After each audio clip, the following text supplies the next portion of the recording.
Hello, everybody. Welcome to an episode of Mo CD Culture Show and Tell.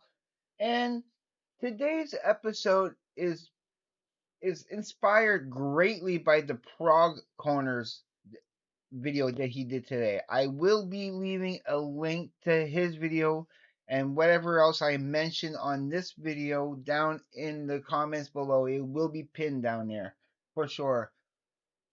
So So yeah, so he showed 25 albums, like in chronological order, like date order, uh, of uh, of the early history of Prague. Right? Of course, he left out so many after a certain date that I want to kind of fill in. So I have kind of two lists of CDs here, two stacks of CDs, and this first stack is basically I'm showing you now there's a lot of albums that the Prog Corner showed on his channel that I would like to get for sure. I don't know if I want to get all 25 of those, but I do have some of those. So the ones that I do have that he mentioned on his Prog Corner that I'm not really going to be talking about as much. If you want to hear more about his opinion, which is much more much more precise and correct than what I could tell you about these albums, so I would direct you to watching his video of the 25 Prog albums thing there. You'll see. I'll pin it back and down the bottom. So let's go. These are not in chronological order. These are randomized, but just to show you some of the ones he showed. He showed this as a influential prog album, and I 100% agree.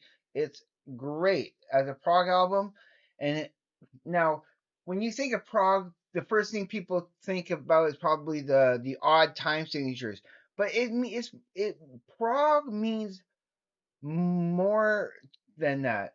There's a cool video I watched earlier about what is Prague, and I'll leave a link to that video right up here, so you can check that out. I think it's a pretty darn good definition of what is Prague. So yeah. So after you see that, well, watch that one after you watch this. But yeah, Beatles, Sgt. Pepper's Lonely Club Hearts Band, that is Prague. He considered the Prague Corner considered this Prague, so I can't disagree. It is for sure. So for a debut album with the synthesizer and everything, he named this as an influential prog album, like one of his first. So, and again I agree. He could have put Trout Mask Replica, but Safe as Milk, Captain Beefheart is always good. You know, he named Pink Floyd at the Piper at the Gates of Dawn, and rightfully so. If you can't, again, it has nothing to do with odd time signatures. It has more to do with the psychedelic nature of it, and so it is progressive, 100% progressive. Another one he mentioned that I that I own is Days of Future Past by the Moody Blues, which now that I have it, I need to listen to this again very soon. I only played it once since I got it, and I wasn't really keen on it, but I'm sure it's going to grow on me the more I hear it. But yeah, it's definitely a progressive album in every sense of the word, so that's why it's in that list and why I have it. 'Cause I will say right now that I do think that progressive music is my favorite genre of music. And it has been for a long time, but I didn't realize it. I mean, I listened to, Metallica for a while, okay? I thought my favorite genre of music for the longest while was heavy metal or even thrash metal, because Metallica and everything. That was like definitely by the 80s. But of course, and as soon as '92 came around and I discovered Tool, that changed everything. But we'll get there. Now, unfortunately, this CD here of Iron Butterfly in the Gaia de Vida does not work. It is defective. It is now a coaster, and I will be replacing it. But just to say that I did have it in my collection and I loved it, and I have to replace it. It almost all plays except for just pretty much part of the drum solo at the end. Once it gets to the drum solo at the end of the title track of In the God of the Vita, like almost almost when a good 15 minutes or so in there, and it starts just skipping because it has surface damage on it. But yeah, but as a progressive album goes, yeah. And here's one, okay, that I'm throwing into the mix that he didn't mention in the 25, but I know it's a progressive album and it deserves an honorable mention for sure because I love it. I'm talking about Fragile by Yes. That is a progressive album. Why wouldn't it be? So that's what I would have mentioned that too. The Prog Corner, I would have made that like number 26 or so because that definitely does count. But again, the Prog Corner, every one that you counted in there in your list, great. All right, so now his number one, of course, was in the King Crimson's in the Hall of the Kings, Crimson King or whatever yeah, an album I definitely need to get because I do love King Crimson. Now I do have a couple other King Crimsons, but this is a great album.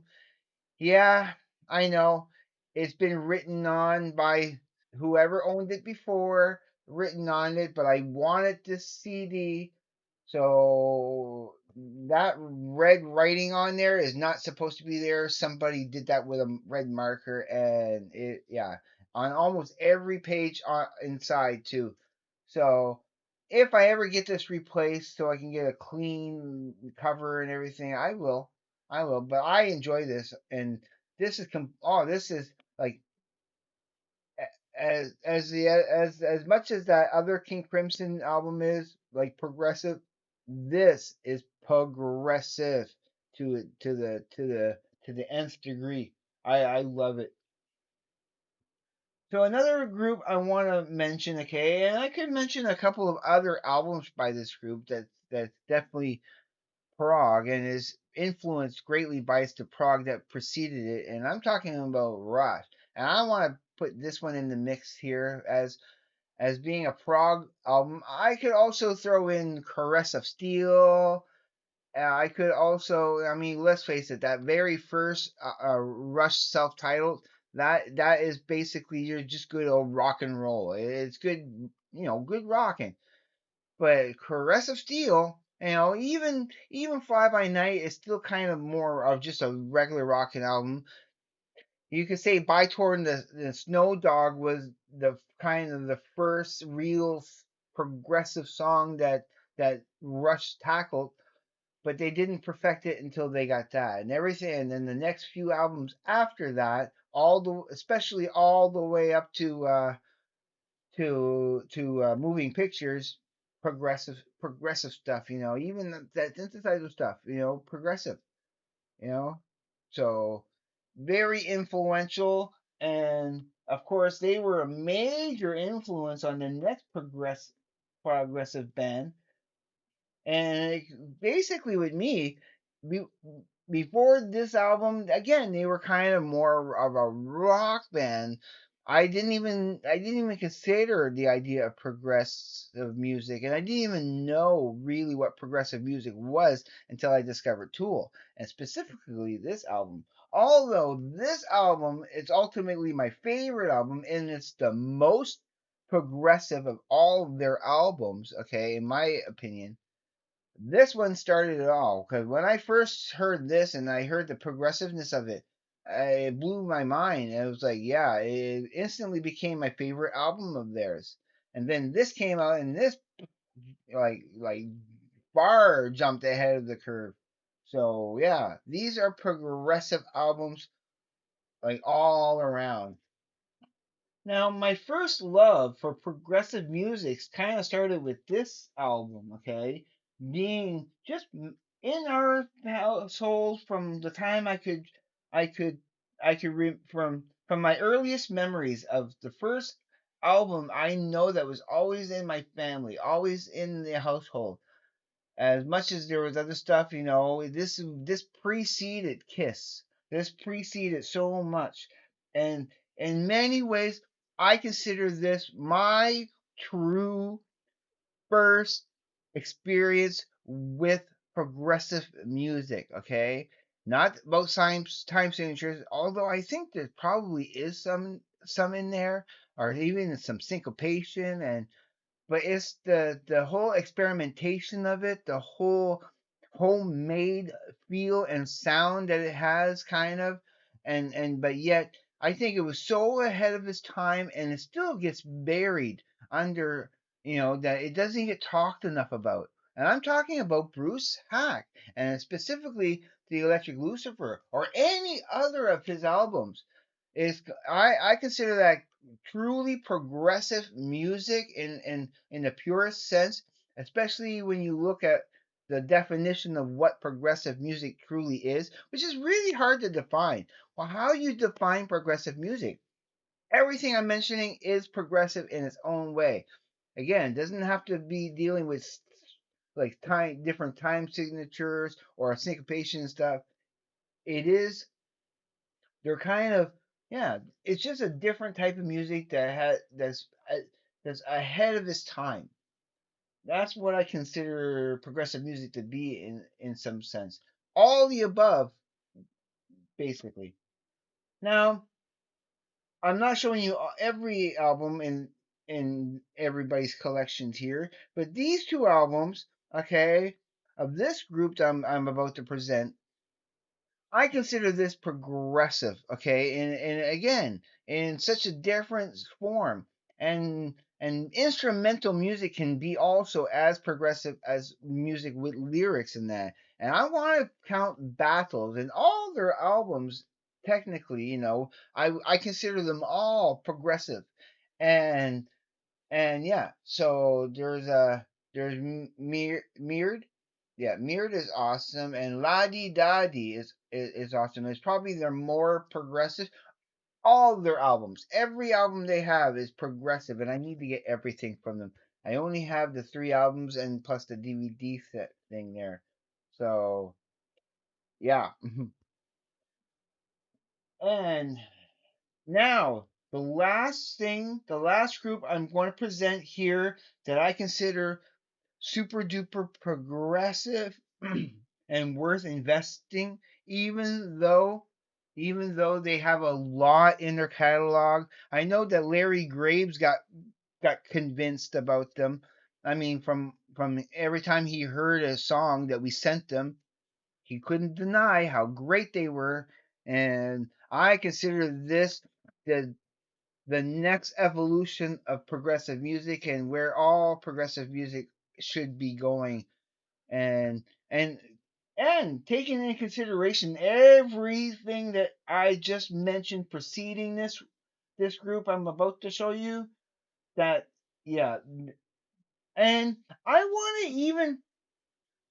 want to throw Sparks in that category too. I consider them progressive.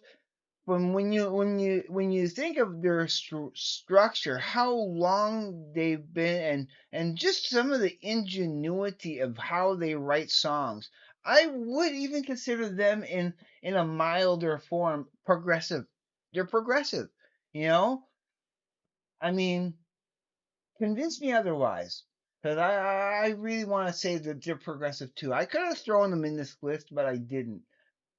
But they're awesome, and they're equally my second favorite band with this band. And I want to talk about King Gizzard. And for me, it started with this. This is the first album I heard of them. This is the first thing that became on the radar. I recognized it right away as progressive. And what actually makes it progressive is not that it has odd time signature, which it does. They love using odd time signatures in so many of their albums, but it's the microtonal tuning that also makes it progressive. How much more progressive than you can get the microtonal tuning and the instruments that they actually use on this and everything. It's nuts. It's crazy. And but then discovering this is as progressive as they got, I think, in so many ways. I think this and the next album I'm going to show are their two most progressive albums, equally so, and there's so much similarities between these two albums in my point of view that I want to also name Polygon Wonderland and Nonagon Infinity as their two most progressive albums. Specifically, this with every song having odd time signatures and in corresponding with the track list, that the order of the tracks, like, has those odd time signatures to it. Sorry, my nose is always itchy. It's like I don't know why. I'm not on anything or anything like that. It's just that my so if you see me scratching my nose a lot, it's just I don't know why, but it's always itchy. Always wants to gotta get rubbed. So yeah, sorry about that. It's just I'm just noticing how bad that's getting. But yeah, yeah, it's these two are among some of my favorite albums of all time right now. They're in my top 20 favorite albums of all time. Right along with Voivod Nothing Face, if you can, I would like to even throw that into the category of progressive music, in its own right. But it's not as much as what I presented. Everything I showed you specifically here is what I'm lumping in together. It's just honorable mentions would be like, yeah, like Voivod or Sparks, for example, or even Devo. I would even consider them a bit of a progressive band, even though, yeah, because of the different, like, because they have such a unique style and they're doing different things and yeah. So okay, I hope my definition of prog and what is prog and that video that I left in the corner there earlier, that yeah, I agree with those. Like I agree, yeah, that's all what prog is, and I love it. It is now my favorite genre of music of all time. Of course, Tool being my favorite band of all time. But, like I did not know that I was going to be such a prog like that. Like even before I knew I liked prog, I liked prog. I just wasn't able to identify it. So please check out all the channels that I'm going to be pinning down in the comments below, and you know how much I love you all out there. Please, please, if you decide to consider subscribing to my channel, I will greatly appreciate it. You know that. I love you all, every one of you out there. Please be safe. Take care. I will see you on the flip side. Please, everybody, have a great day, evening, morning, night, afternoon, wherever you may be. Peace, everybody.